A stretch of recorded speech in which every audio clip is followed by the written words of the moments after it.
Welcome back to the Deep Dive.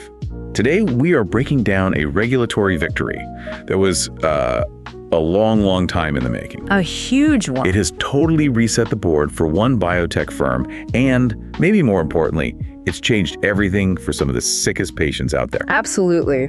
We're diving into the recent FDA approval of Omeros Corporation's drug, Yardemli. We're going to unpack the science, the corporate strategy, and how they finally got this across the finish line. And it was perfect timing for a market shock, landing on Christmas Eve. The FDA gave the green light for Yardemli. And the official name is narsoplimab-wuug. Right, for patients 2 years and older with hematopoietic stem cell transplant-associated thrombotic microangiopathy, TA-TMA for short. And this isn't just another drug approval. This is a life-altering moment for Omeros.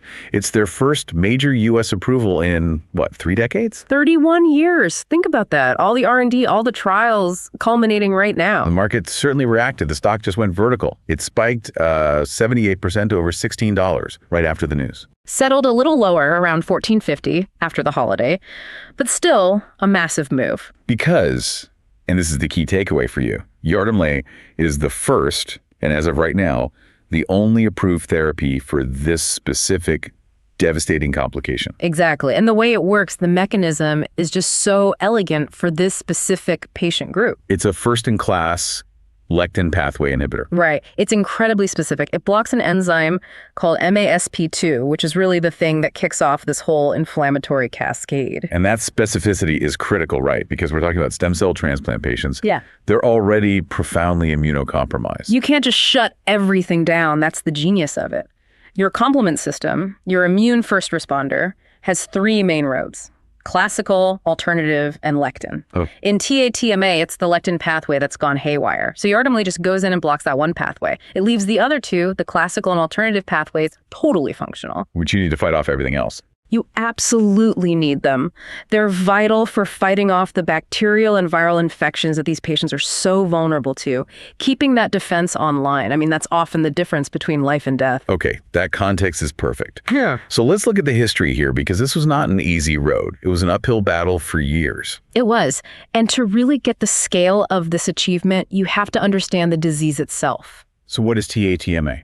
It's just a brutal complication. It happens after these allogeneic stem cell transplants, and it's basically widespread damage to the lining of the blood vessels. And it's not rare. Far from it. Some studies show it develops in up to 56% of these transplant recipients. And we're talking about around 30,000 of these transplants a year in the U.S. and Europe combined, so that's a huge number of patients at risk. It's a huge pool. And the mortality figures are... they're just staggering. In severe cases, especially when multiple organs start to fail, the death rate is historically over 90%. And before this drug, what could doctors do? Basically nothing. It was supportive care. Or they'd try to tweak the patient's immunosuppressants. But that's a huge trade-off. Those drugs are there to stop the body from rejecting the transplant in the first place. It's a total catch-22. You dial back the immunosuppression to help with the TA-TMA, and you risk unleashing a fatal graft versus host disease. It was a choice between 2 terrible outcomes. So given that, this massive unmet need, it's kind of shocking it took so long. They hit a wall with the FDA 4 years ago. A huge wall, yeah. They submitted their first application based on a single-arm phase 2 trial, and the FDA came back with a complete response letter, a CRL. Which is basically a rejection. It's a rejection. The FDA said the data, without a proper control group didn't adequately prove the treatment effect. For a lot of biotechs, a CRL is the end of the line. But they didn't run a new trial. They appealed, which is a really tough path. What was the move that turned it around?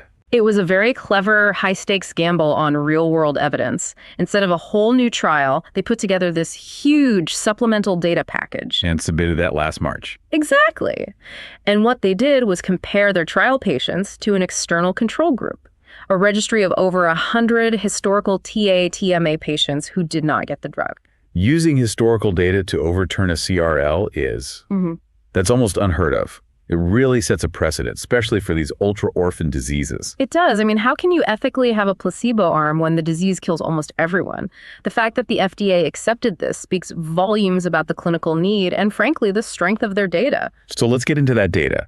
The outcomes that finally sealed this deal. Okay, so the benefit is really compelling, especially for such a high-risk group. The main endpoint was complete response, or CR. And that wasn't just better lab numbers. No, it was lab improvements, platelets, LDH plus, better organ function, or getting off transfusions. The CR rates were really strong, 61% in the main trial and 68% in the expanded access program. That's consistent. But what about survival? That's what really matters. That's where it gets even better. The 100-day survival rate was solid, around 73-74%. But when they compared that to the historical controls... The ones who didn't get the drug. Right. The patients on Yardemli had a 3 to 4-fold lower risk of death. 3 to 4 times lower in a disease that kills 9 out of 10. That's a massive leap. It is. And look at the sickest of the sick, the refractory patients. Those who fail other treatments. Yeah, even off-label stuff. Historically, their 1-year survival was under 20%. With Yardemli, those refractory patients had a 1-year survival rate of 50%. From less than 1 in 5 to a coin flip. That completely changes the conversation. It gives hope where there was basically none. And the pediatric data was just as strong. For kids with high-risk TA-TMA, if they got the drug first line, 1-year survival was 75%. So let's talk safety and commercial launch. Yep. This is a drug for very sick people, so the side effect list is long.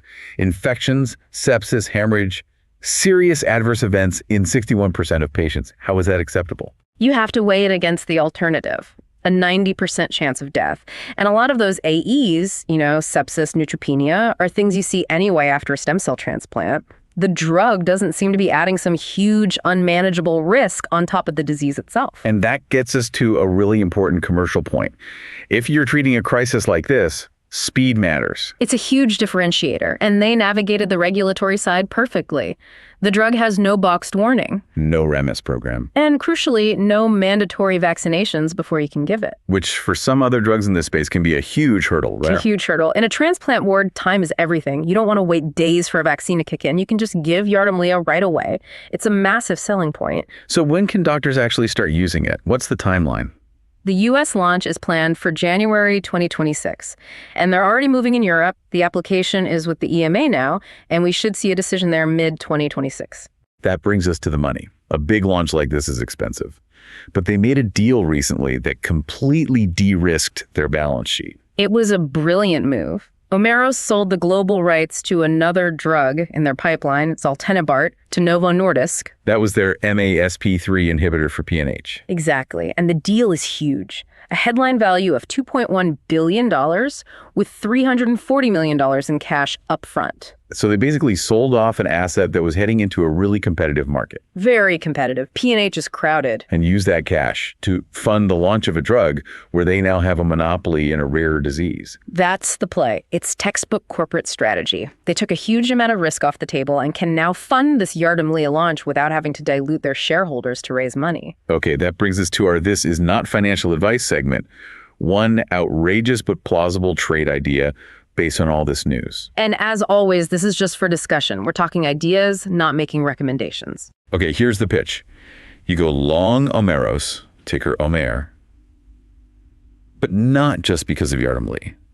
The trade is focused on the value unlocked by that Novo Nordisk deal. Right, the cash. Exactly. Stock already jumped almost 80%. A lot of that is pricing in the Yardemli revenue. But the market might be sleeping on the company's long-term stability now. And the rest of their pipeline, like the drug for cocaine use disorder? Right. That $340 million in cash up front is a massive safety net. It de-risks the whole company for years, even before we know what Yardemli will cost. The idea is that the current stock price, even after the spike, is still too low when you factor in that huge capital floor they just built for themselves. It's a long based on the balance sheet, not just the product. I like it. I'll leave you with one final provocative thought to chew on. Go for it.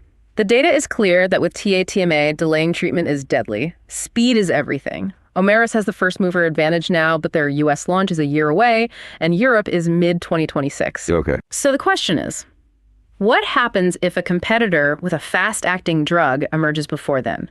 What does that do to their first and only status, right as they're trying to lock down the European market? That temporal risk is the big unknown. It's a great point.